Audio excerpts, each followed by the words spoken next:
No, he was just, he's a quiet man. And he didn't reveal a whole lot about himself, but he was always pleasant and congenial and gentle. Yes.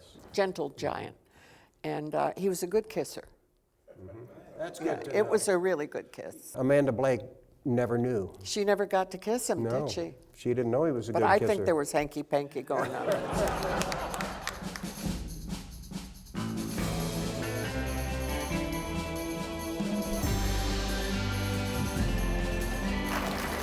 Hi, I'm Rob Word. Welcome to A Word on Westerns. Today we have a special episode. We have a 3-time Emmy-winning actress to join us today. She's the only woman who was able to kiss Matt Dillon. She might have done more. We're going to find out all about it from Ms. Michael Learned. Michael, come on in. Thank you so much. Nice to see you. Well, that big Matt Dillon, people want to know. I'm not talking. It was a powerful kiss, let's put it that way.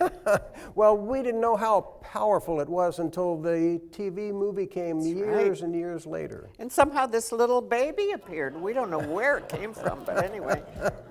Well, it was a long time ago, and times have changed on TV a lot. Yes, that's true. Because now you're the grandmother of DAHMER. Oh, yes, but she just loved her grandson. I mean, Well, I thought a lot about it, I thought, if I found, my grandson is living with us. He's 28 and he's he's gorgeous. not down in the basement, though, is he? No, Okay. not yet. But I thought, what if you come home and this person you loved so much, suddenly you discover there's a whole other, he's out killing people and eating them.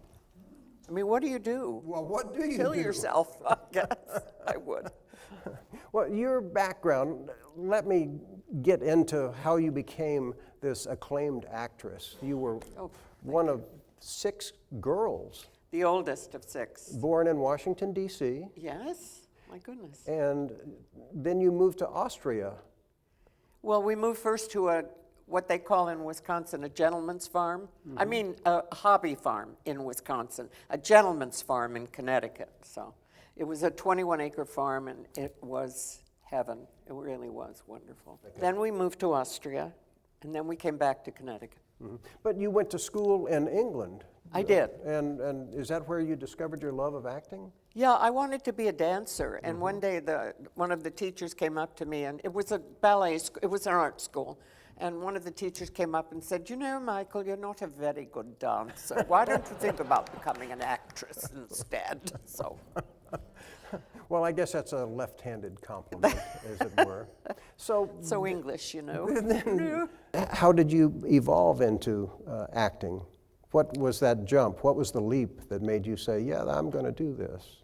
Well, I was kind of a lazy dancer. So when she said that, they had what they called special drama students. And so I became a special drama student. And it just sort of evolved. And I married very young. I married at 17. I married an actor, and we did an off-Broadway show together, and I was hooked. I mean, that was it. And that was Peter Donat. that was Peter, yes. A wonderful actor. Yes, thank you. Wonderful actor. Yeah, he was. And how, so you did... Boy, you do your homework, don't you? It's my job. My gosh, My I'm job. impressed. But really, I'm going to dig more into Matt Dillon's shenanigans later.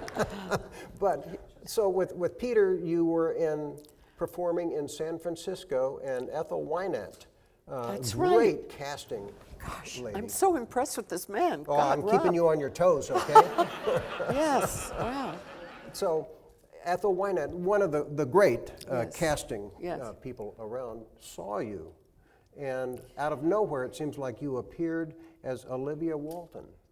Well, the story I heard from another director was, who was a friend of hers as well. She was this wonderful woman who kept coming up to ACT to see the shows. And he said, Ethel Wynant wrestled Fred Silverman to the ground over you.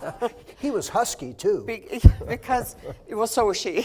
But he didn't want me because they were looking for a woman in her 40s with long red hair. And I was 32 with short blonde hair. And I think he was probably correct that I wasn't what they were looking Richard for. Thomas was, what, But- 10 years younger than And you? or Richard is something? 12 years younger Okay. than I, yes. So, but he was my child, so. Mm-hmm. Yeah, I was 12, but you know, in the Appalachians, they start early. And that's all that intermarriage stuff, too. Yes. So you did get the part.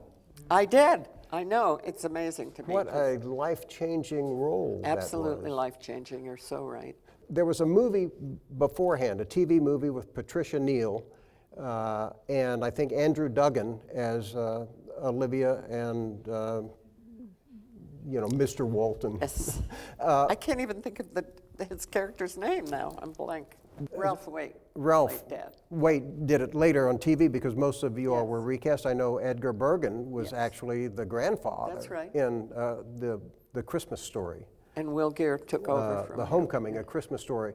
But that film, Olivia, she is kind of more aggressive and mean to John Boy in that, who was Richard Thomas, and they softened her up a bit for you in the series.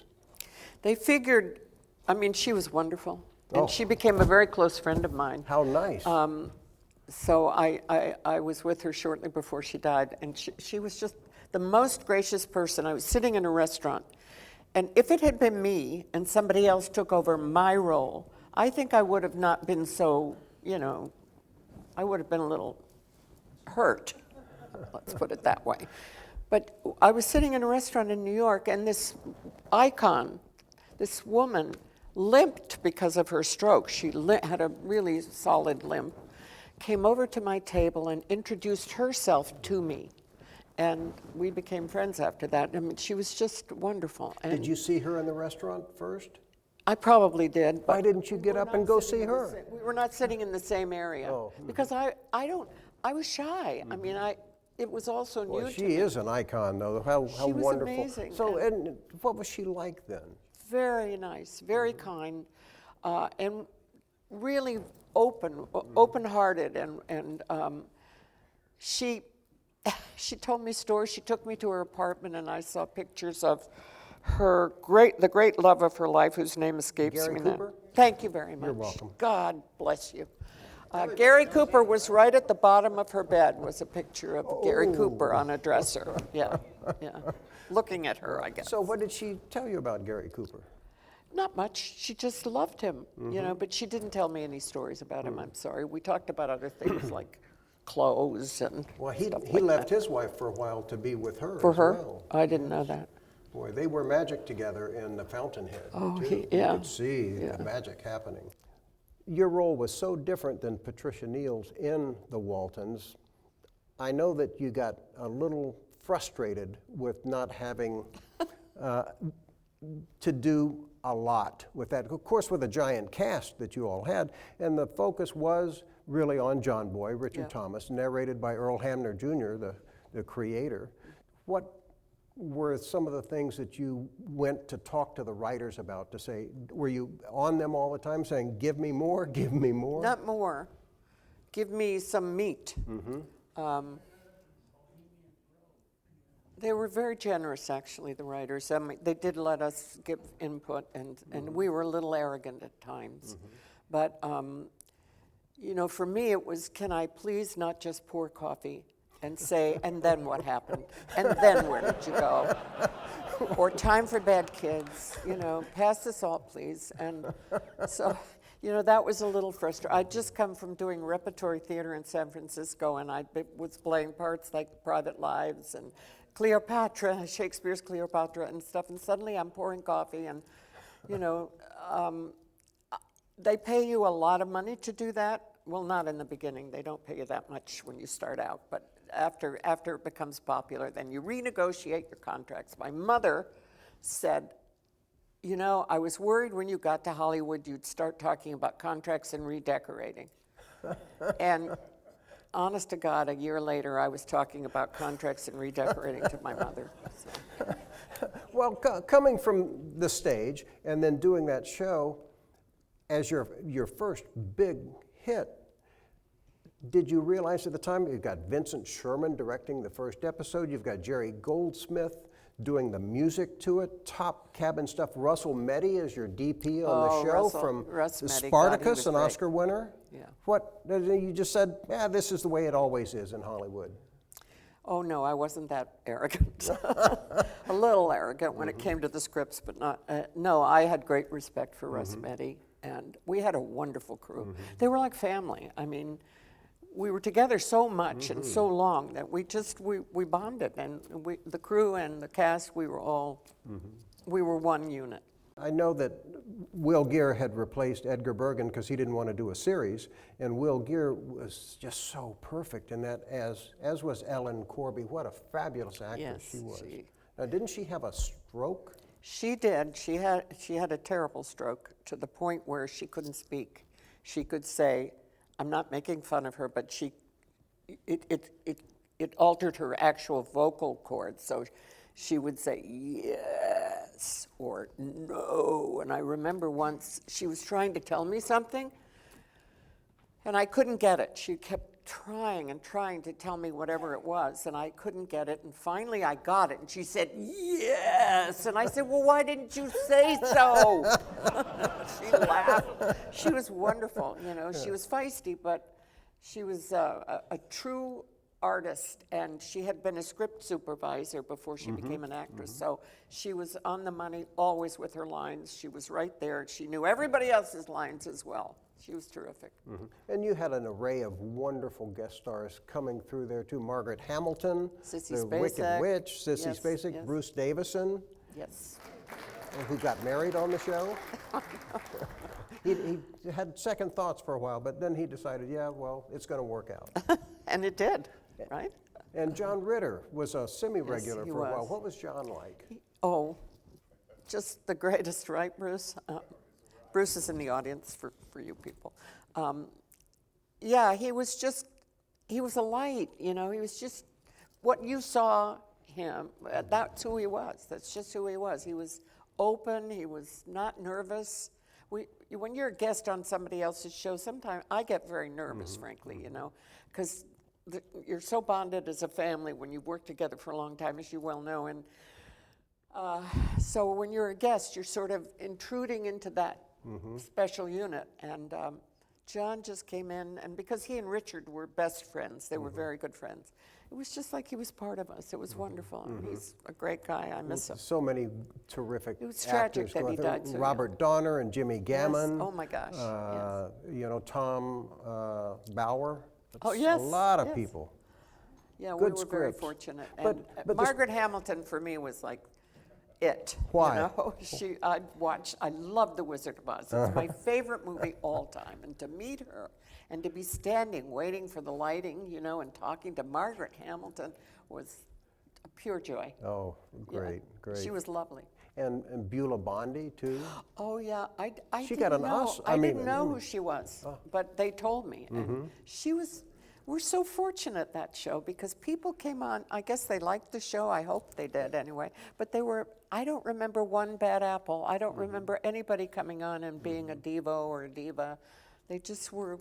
They just kind of. Well, it had such a with the nice flow. long run, and it really was popular. It filled, I think, a need that the country had at that time because there was a warmth feeling for family, and it was bringing people back together after the trauma of Vietnam.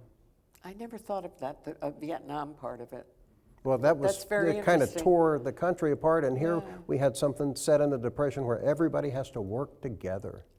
That's absolutely right. I never thought of that aspect. I'm of it, glad you but dropped by. absolutely. Thank you. Yeah, I mean, it never occurred to me, but of course, it brought the country back to the good old times. It really yeah. did. It really did. But you left. You said, I've had it. I want real roles. I want meat in my character. And so you Yeah. left after winning 3 Emmys to go to nurse, and you picked up another one. I did. But the show was canceled. It's so hard to keep polishing them all the time. Don't you exhausting. have help that does that for you? No. Actually, I kept them in the garden for a while until a friend of mine said, you know, that's really disrespectful. And now I have them inside. Yeah, I have them in my study. And yeah, the first one was fun because I had no idea that you could win an Emmy for pouring coffee. So I was, honest to God, I was there with my son, and we were just having fun. I had a fancy dress with feathers on the bottom and a feather boa, which I forgot to bring up when I won. But so we were just looking at celebrities and having a good time, and when they called my name, they mispronounced it a little bit because it was Best Actress, but the name was Michael, and so they were fumbled a little bit. So we're sitting there, and suddenly we realized it was me, and I'll never forget my son's eyes were like this. And I was so excited, I called my kids at home, and they were jumping up and down. It was really wonderful. Well, that raises a question in my mind. Your name, Michael. Wait a minute. I might have mispronounced it too. No, too many martinis. That's the only thing I can think of. Oh, let's name her Michael. I'm the oldest of 6.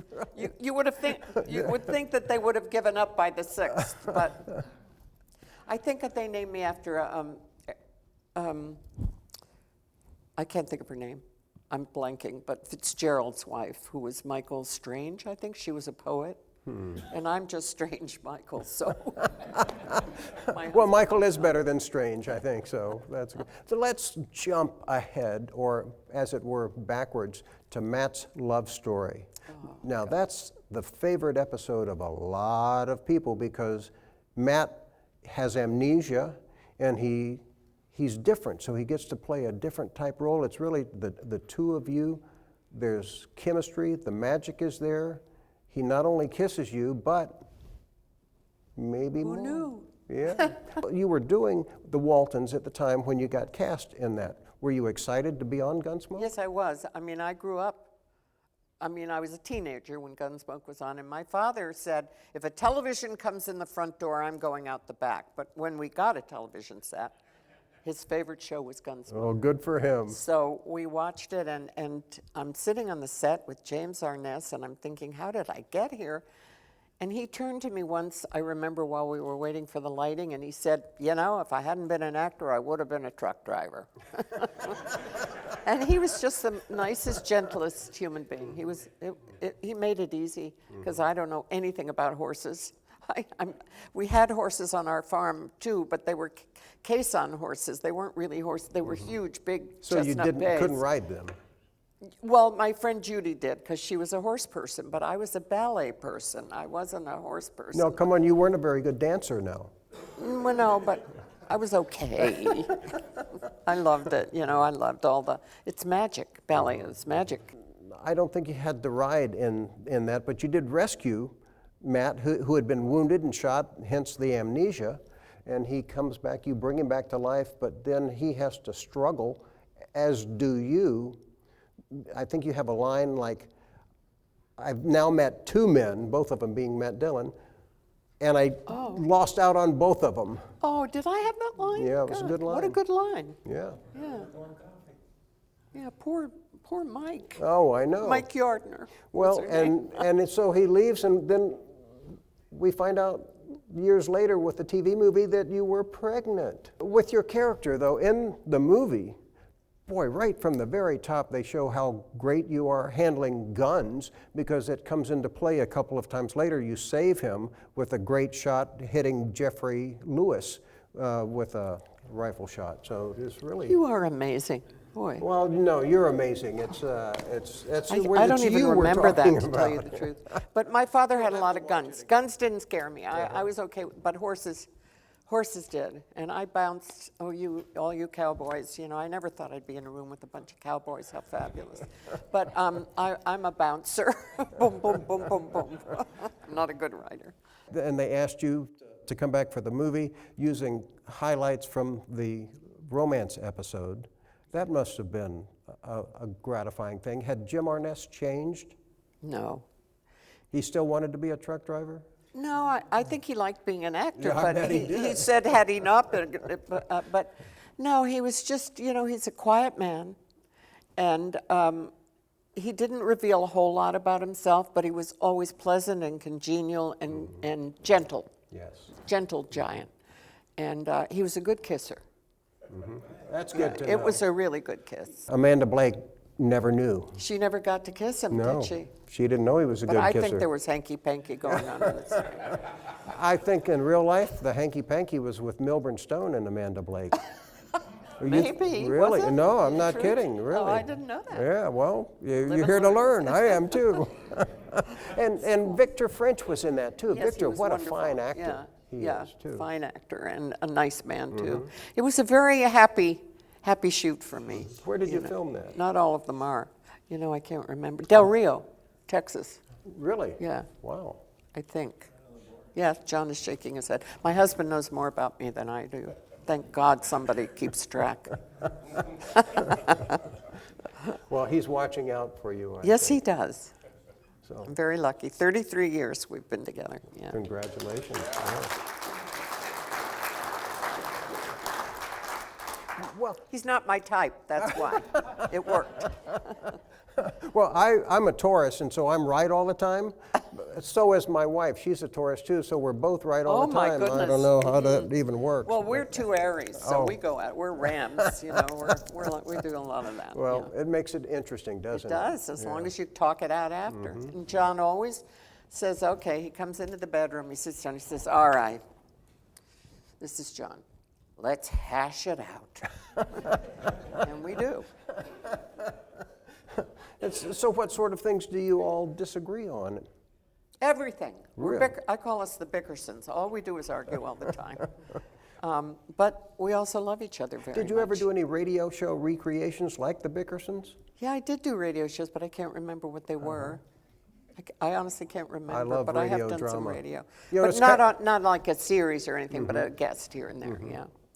Well, radio is sort of back now. They just call it podcast. Oh, I never thought of it that way, but of course it is. Yeah. I'm not techno. Well, I mean, I don't know, I barely know what a podcast I'm is. lucky I have a 26-year-old son who guides me through Yeah. those treacherous I need that. I things, mean, my yeah. grandson's around, so he helps out occasionally. It but helps. I it don't know helps. anything about it. But this is fun. I'm so glad you were able to come and join us here at the Autry. Have you been on a tour of the Autry? I've been here before, and I went through the museum. It's wonderful. And I thank you for asking me. It's been a pleasure. It's a pleasure hearing Julie, and I'm looking forward to Bruce getting up here and Well, yes, talking about how wonderful the Waltons are. there's plenty more to come, too. Thank you. So, Thank well, you. and So- thank you. It means a lot for you to come and join You're a us here sweetheart. today. Thanks so much, Thank Rob. you. Thanks for making it easy. Thank you. All right, we got to get a shot of Bruce here, too. Okay. Hey, we're on schedule, people. Can you believe that? And look, Mr. Patrick Wayne came in with a new hat.